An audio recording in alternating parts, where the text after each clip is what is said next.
خليني في حلقة النهاردة أوضح لك الفيديو اللي اتسرب عن فيلم فلاش وإيه اللي ظهر في الفيديو ده. ومن ضمن الحاجات دي كونسبت آرت عالي جدا لفيلم فلاش، لدرجة إن أنا ممكن أقول لك إن سبايدر مان ممكن يظهر في فيلم فلاش. هتصدقني بسبب الكونسبت آرت ده. هوضح لك في حلقة النهاردة كل الكلام ده، بس قبل ما ابتدي لو انت لسه جديد هنا على القناة بنتكلم عن كل حاجة ليها علاقة بعالم دي سي، فما تنساش تعمل سبسكرايب وتفعل الجرس وكمان اللايك وتسيب لي رأيك في الكومنتات. وثواني وهرجع لكم تاني.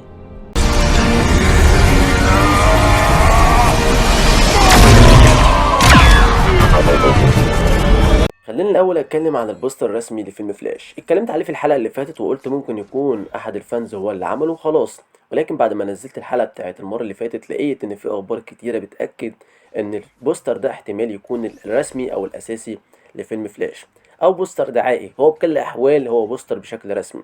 فما اعرفش ازاي حاجه يعني تقل دي سي تجيب واحد لسه بيتعلم يعمل لك بوستر زي ده. يعني مش عارف هو جايبينه يتعلم في دي سي ولا ايه بالظبط.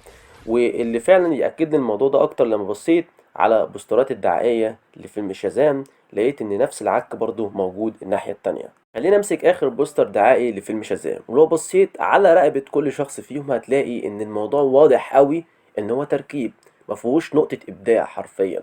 ضمن الحاجات فعلا لفت نظر وعجبتني جدا البوستر بتاع مسلسل ذا فلاش. لو بصيت على البوستر هتلاقي البوستر بسيط وجميل جدا، ان هو خلاص قلع الحذاء بتاعه ووصل لاخر الطريق، مش هيكمل تاني لان ده هيكون اخر موسم ليه. خلاص يعني مجرد بوسترات هتعدي وخلاص. تحس ان اللي بيعمل البوسترات دي هو بيقول لك ايه، ان كده كده الافلام دي ملهاش لازمه، فمحدش هيدقق قوي على البوسترات ولا حد هيدقق في الافلام، فعديها. وهو فعلا الكلام ده مظبوط لان الافلام دي مش مربوطه بحاجه بعد كده، فعشان كده انت ما عندكش الشغف اساسا ان انت تدخل تتفرج على الفيلم. حتى فيلم فلاش ان المفروض هو هيعمل ريبوت وهيكون فيه ظاهر حاجات كتيرة وتقيلة جدا، للأسف كل يوم الشغف بيقل أول بأول.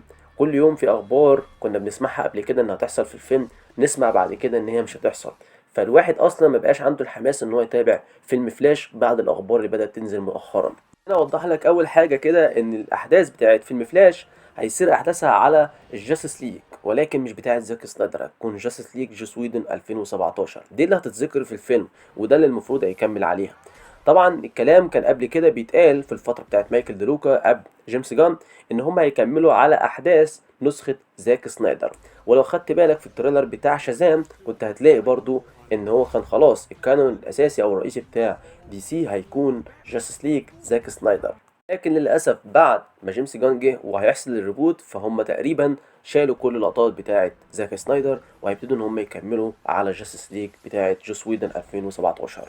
نروح بعد كده للفيديو اللي اتسرب. لحد دلوقتي انا مش عارف هم اللي قاصدين هم يسربوه ولا فعلا الفيديو اتسرب غصب عنهم. يعني على حد علمي كنت اعتقد ان الفيديو ده كان المفروض يظهر في حدث ما، ولكن هنشوف الفيديو ونشوف الكونسبت ارت اللي ظهرت في الفيديو ده لانه وضح حاجات كتير.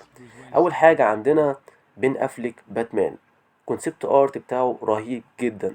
كنت اتمنى بصراحة ان بين افليك هو اللي يظهر معانا طول الفيلم، ولكن على ما اعتقد انه هيحصل العكس. بعد كده مايكل كيتون باتمان. يعني خلاص يعني هنرضى بالامر الواقع وهو فعلا اللي هيظهر باتمان كاساسي في الفيلم بتاع فلاش.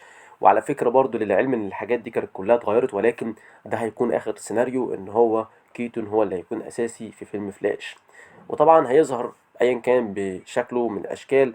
بس انا من وجهة نظري انا شايف ان مايكل كيتون هو خلاص اكتفى معانا بالثمانينات او التسعينات، فخلاص كفايه كده. المفروض لو كنت فعلا عايز تقدمه في الفيلم ده كان يظهر كاميو صغير وخلاص شكرا. وبين افليك بدال هيكون ده اخر فيلم ليه، فيا سيدي يكملوا لحد الاخر. ولكن خلاص يعني هما هيرتوه بالسيناريو ده ويعرضوه للفانز. وبعد كده عندنا سوبر جيرل. سوبر جيرل لها برضه اكتر من كونسبت ارت، كذا واحد وهي لابسه اللبس بتاع سوبر جيرل الطبيعي جدا، ولكن عندنا كونسبت ارت وهما داخلين ينقذوها من السجن اللي هي موجوده فيه، وطبعا دي حاجه شبيهه بالفلاش بوينت بارادوكس. وكمان عندنا كونسبت ارت تقريبا كده بعد ما خرجت من السجن، فالمفروض ان هي موجوده في الجو عامه. وعندنا اتنين فلاش وباتمان مايكل كيتون. فده الكونسبت ارت اللي ظهر للسوبر جيرل عامه في الفيديو ده. اما بالنسبه للكونسبت ارت لفلاش في اكتر من كونسبت ارت، من ضمنهم ده بيوريك البدله بتاعته والتطور بتاعها من والى. خلاص كده احنا عرفنا ده. في عندنا كونسبت ارت تاني وهم قاعدين مع مايكل كيتون الاتنين فلاش اللي موجودين في الفيلم، ايا كان بقى مين فيهم الفيلن وايا كان مين فيهم اللي هيكون عاوز يصلح التايم لاين بتاعه.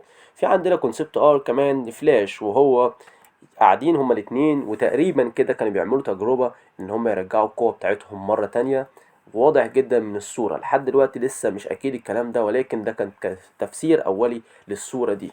يمكن زي ما اتضح في الفيديو كده في كونسبت ارت كمان او صورة كمان لاتنين باري ادن هما قاعدين بيتكلموا مع بعض، وده زي ما واضح كده في الصورة دي لسه برضو مش متوضحة قوي هل فعلا هما دول اتنين باري ادن ولا واحد بيكلم شخص تاني. دلوقتي بعد كده دي يمكن اهم حاجة في حلقة النهاردة، الصورة دي فعلا فيها تفاصيل كتيرة جدا وعجيبة جدا، ولكن في نفس الوقت انا مش هقدر احدد كل حاجة لانها هي مش واضحة قوي، حتى جودة الفيديو ما كانتش احسن حاجة، فعشان كده الصورة مش هتكون متوضحة قوي.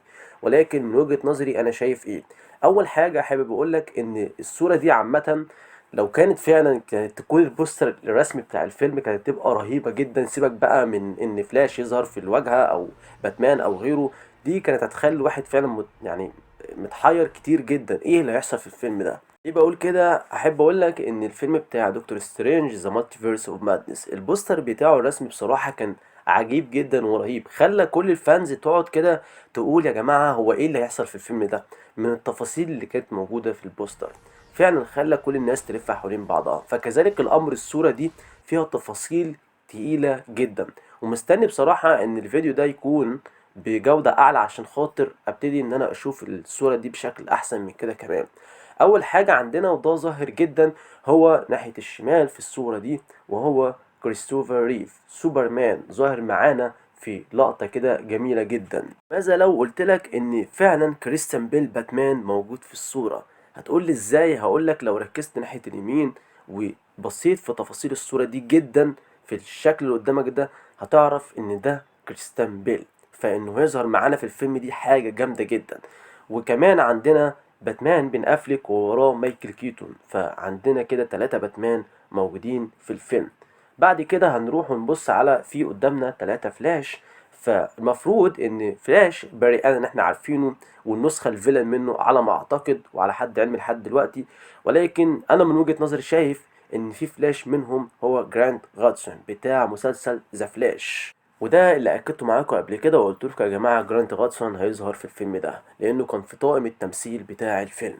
وكمان ظاهر معانا جال جادت واكتر من شخص تاني، بس انا مش قادر احدد لان طبعا الصوره مش واضحه. طب ايه اللي قدامنا ده؟ حابب اقول لك ان ده اعتقد ان باري ادم في السبيد فورس او رايح يغير التايم لاين، وطبعا بيظهر له كده قدامه فقاعه عامه بالتايم لاين اللي المفروض انت محتاجه، او بالتايم لاين اللي حصل في عوالم دي سي بالكامل، زي ما احنا شفنا من اول سوبرمان كريستوفر ريف لحد كريستيان بيل لحد باتمان بن افليك او الجاستس ليج بتاعت جوس ويدن او زاك سنايدر او ايا كان. فده كله بيظهر قدام فلاش عشان خاطر يحدد هو عاوز ايه بالظبط.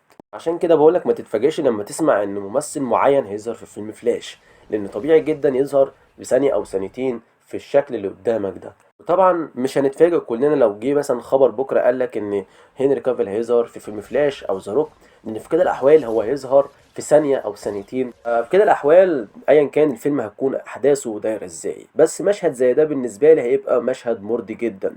حلو ان انا اشوف عندي كريستيان بيل ظاهر في مشهد زي ده، كريستوفر ريف حلو جدا، باتمان بن افليك او مايكل كيتون، اتمنى ان كافيل يكون ظاهر في اي شكل من الاشكال. فدي كلها تبقى حاجة مرضية جدا، احنا نشوف كل دول ظاهرين في الاخر في مشهد كده متجمع، هتبقى حاجة كويسة قبل ما تعمل ريبوت لعالم دي سي، علشان انا مش عارف ممكن نشوف الابطال دي متجمعة امتى في يوم من الايام مرة تانية. بس كده اعزائي المشاهدين نكون خلصنا حلقة النهارده، وكالعاده الاسطمبة بتاعك كل مره. لو انت لسه جديد على القناه اللي بنتكلم على كل حاجه لها علاقه بعالم دي سي، ما تنساش تعمل سبسكرايب وتفعل الجرس، وكمان تسيب لي رايك في الكومنتات، وبيس.